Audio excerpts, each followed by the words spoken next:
జగన్మోహన్ రెడ్డి వ్యాఖ్యలపై మంత్రి పయ్యావుల కేశవ్ తీవ్రంగా విరుచుకుపడ్డారు. శనివారం మీడియాతో మాట్లాడుతూ పులివెందులలో వైఎస్ రాజారెడ్డి ఆకృత్యాలను వివరించారు.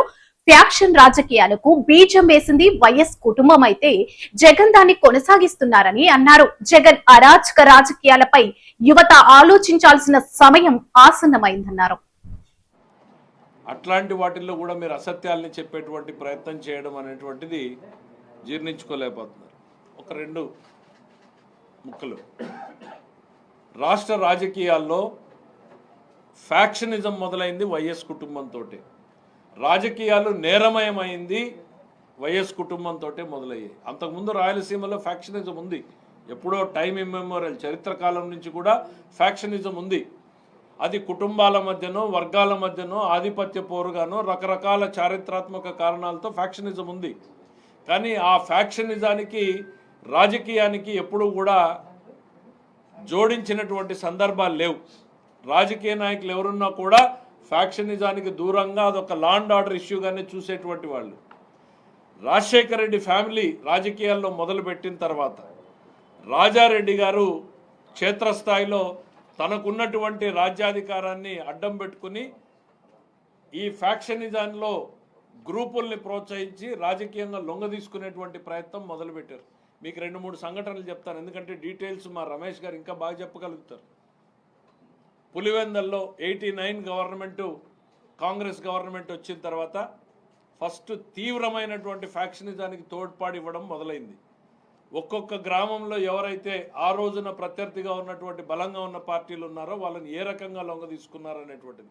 పార్నపల్లి అనేటువంటి ఒక గ్రామం స్టోరీ చెప్తాం. పార్నపల్లి అనే విలేజ్లో తెలుగుదేశం పార్టీకి భారీ మెజారిటీ వచ్చింది అనేటువంటి చూసి పులివెందల నియోజకవర్గం రాజారెడ్డి గారు ఆ ఊర్లో క్యాంప్ వేసి కూర్చుని ఆ ఊర్లో ఉన్నటువంటి తెలుగుదేశం పార్టీ నాయకుల్ని చిన్న కేసు పెట్టి జైల్లోకి పంపించి ఒక కంప్రెసర్ తీసుకొచ్చి 2 కంప్రెసర్లు 3 కంప్రెసర్లు తీసుకొచ్చి ఇంటి పునాదులకు డ్రిల్ చేశారు. ఈ మోడర్న్ డేలో ఎవడు చూసున్నాడు? ఈ సమాజంలో ఈ ఆంధ్రప్రదేశ్ రాష్ట్రంలో జరిగింది. ఇంటి పునాదులకు డ్రిల్ చేసి డైనమైట్లను పెట్టారు. ఈ సంఘటన జరుగుతున్నంతసేపు ఊర్లో పోలీసులు ఉన్నారు.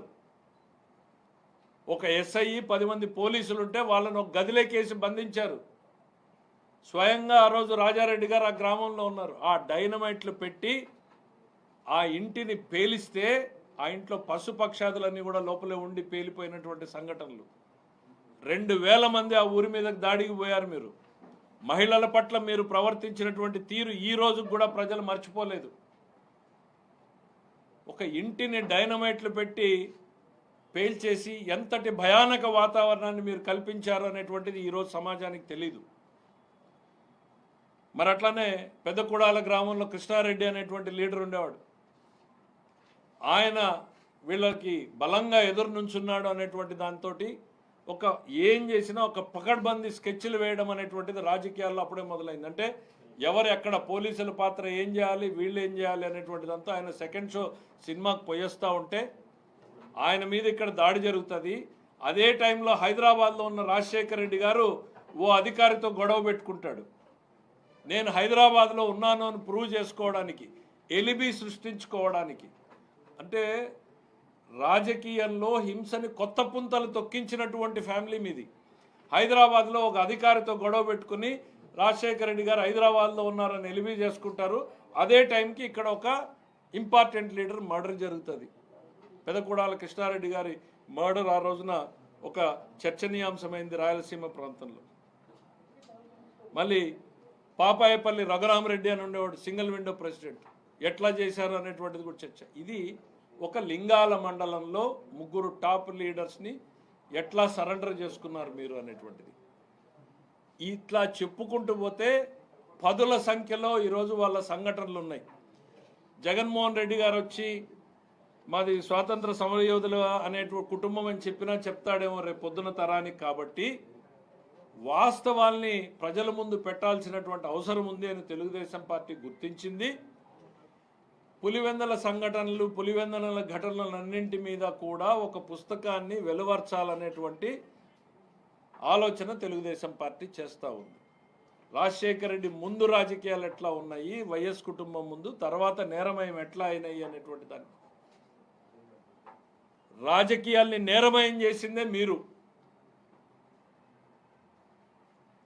ఆ వృత్తి వదులుచుకోవడానికి 30 సంవత్సరాలు ఈ రాష్ట్రానికి పట్టింది. చంద్రబాబు నాయుడు అధికారంలోకి వస్తే ఏ పార్టీ అని చూడకుండా ఫ్యాక్షనిజాన్ని కంట్రోల్ చేసినటువంటి వ్యక్తి చంద్రబాబు నాయుడు గారు. ఒకవైపు లేని ఫ్యాక్షనిజాన్ని రాజకీయానికి జోడించి రాజకీయ పునాదుల్ని నిర్మించుకున్నటువంటిది మీ కుటుంబం. సో ఈ చరిత్ర మొత్తం తెలుసుకోవాల్సినటువంటి పరిస్థితి ఉంది. అట్లాంటి మీరు మీకు సెల్ఫ్ సర్టిఫికేట్ ఇచ్చుకుంటున్నారు. నా అంత మంచోడు రాష్ట్రంలో లేరు, నా అంత అమాయకుడు లేడు. మీరు విక్టిమ్ కాదు, మీరు మీరు మీరు బాధితుడు కాదు, మీరు ముద్దాయిలు, మీరు నిందితులు. ఈ ప్రజాస్వామ్యంలో మీరు ముద్దాయిలు, నిందితులు, నేరమయ రాజకీయాలకు పునాదులు వేసినటువంటి వ్యక్తులు. మీ నైజం నేరం, మీ రాజకీయం నేరమయం. అది రాజారెడ్డి గారితో ఆగిపోలేదు, మీ దగ్గర కూడా కొనసాగుతూనే ఉంది. రప్ప నరుకుతామంటే వాడిని పిలిచి ఫోటో తీసుకుంటారు. వేట కొడవలతో మేకని బలించి వేడి రక్తంతో రక్తాభిషేకం చేసుకుంటే వాటిని ప్రోత్సహిస్తారు. కారు కింద నిమ్మకాయలాగా తల కార్యకర్తల్ని నలుగుతూ ఉంటే నిర్లక్ష్యంగా చూస్తూ ముందుకెళ్ళిపోగలిగినటువంటి నైజం మీది. అధికారమే పరమావధి, తనామనా లేదు, తల్లి చెల్లి లేదు. సొంత పార్టీ కార్యకర్త కారు కింద నలిగిపోయినా పట్టించుకునేటువంటి పరిస్థితి లేదు. అది ఇంకా చెప్తూ పోతే డాక్టర్ సుధాకర్ నుంచి సుబ్రహ్మణ్యం వరకు, బాబాయ్ హత్య వరకు. ఇవాళ గొడ్డలి అని అంటేనే మీకు ఉలికిపాటు పడుతూ ఉన్నారు. గుండెపోటుకి గొడ్డలిపోటుగా ఈ రాష్ట్రం అర్థం చేసుకోవడానికి ఓ 24 గంటలు పట్టింది. గొడ్డలిపోటును కూడా గుండెపోటుగా చూపించగలరు. ఈరోజు ఇన్ని అకృత్యాలు చేసిన మీరు మేము అమాయకులు అని చెప్పుకోగలరు. మీరు నిజాల్ని ప్రజల ముందుకు చెప్పాల్సినటువంటి బాధ్యత ఉంది. అందుకనే చెప్తున్నాం, గొడ్డలి పార్టీ సమాజానికి హానికరం. గొడ్డలి పార్టీ నెవర్ అగైన్ అని నేను అసెంబ్లీలో చెప్పాను. నేను మొదటి బడ్జెట్లో చెప్పాను గొడ్డలి పార్టీ సమాజానికి హానికరం అని. మొన్న రెండో బడ్జెట్లో చెప్పాను గొడ్డలి పార్టీ నెవర్ అగైన్ అని. ఎందుకు అనంటే ఒక తరం నష్టపోయింది, రెండో తరం నష్టపోతుంది. ప్రపంచంలో శరవేగంగా మార్పులు వస్తూ ఉంటే అందిపుచ్చుకునేలాగా యువకుల్ని తయారు చేయాల్సినటువంటి బాధ్యత ఈ రాజకీయ వ్యవస్థ మీద ఉంది. మీరేం చేశారు? చంద్రబాబు నాయుడు ఒక తరానికి ఉపాధి కల్పించేటువంటి సాఫ్ట్వేర్ మీకు ఇష్టమున్నా లేకపోయినా, మీ తండ్రి గారు ఏం మాట్లాడారో నేనున్నాను ఆ రోజు. ఆయన ఇంటర్నెట్ గురించి ఎన్ని జోకులు వేశారో విన్నారు. ఆ ఇంటర్నెట్టే ఈరోజు మన పిల్లలకు ఉద్యోగ ఉపాధి అవకాశాలు ఇచ్చింది. ఈరోజు మీకు ఏ రాజకీయంలో మీరు బెంగళూరు నుంచి వస్తే ఈ చంద్రబాబు నాయుడు గారు తపనబడి ఇన్ని లక్షల ఉద్యోగాల కల్పనకి దాదాపు 800 కంపెనీలు ఇవాళ గ్రౌండ్ చేయబోతున్నాం. వివిధ దశల్లో ఉన్నాయి. నువ్వేం చేసావు? గొడ్డలి పెట్టేసావు పరిశ్రమ రంగం మీద. ఉన్న పరిశ్రమల్ని తరిమేసావు. పోలవరం డయాఫ్రమ్ వాళ్ళు పోయేలాగా గొడ్డలి పెట్టేశావు. ఎన్నికల వ్యవస్థ మీద గొడ్డలు పెట్టేశావు. ప్రతి వ్యవస్థ మీద గొడ్డలు పెట్టేశావు. లా అండ్ ఆర్డర్ని పనిచేయకుండా గొడ్డలు పెట్టేశావు. అలాంటి గొడ్డలి గురించి మాట్లాడుతూ ఉంటే మీరు ఖచ్చితంగా ముమ్మాటికి గొడ్డలి పార్టీనే. ఈ రాష్ట్రంలో ప్రతి కుటుంబం కూడా దీన్ని గుర్తుపెట్టుకోవాల్సినటువంటి పరిస్థితులు ఉన్నాయి.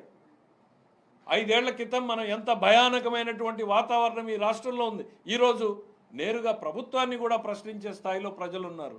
That is the democracy we're living in today. మీరు భయం అచ్చెన్న గారు అరెస్టు దగ్గర నుంచి చంద్రబాబు నాయుడు గారు అరెస్టు వరకు జరిగినటువంటి సంఘటనలు ఒక్కసారి చూస్తే, శుక్రవారం వచ్చిందంటే ఏ నాయకుడు అరెస్టు, శుక్రవారం వచ్చిందంటే ఏ పొక్లైన్లు ఏ ఇంటి మీద పడి ఎవడి ఇంటిని కూలుస్తారో తెలీదు. అదే పొక్లైన్లను మీరు కూల్చడానికి వాడితే అదే పొక్లైన్లు రాష్ట్రాన్ని నిర్మించడానికి ఈరోజు చంద్రబాబు నాయుడు వాడుతున్నాడు. ఇదే రమేష్ గారి పార్లమెంటు కాన్స్టిట్యున్సీలో వెళ్ళి ఆర్సలర్ మిట్టల్ దగ్గర చూడండి ఎన్ని వందల పొక్లైన్లు పనిచేస్తూ ఉన్నాయో.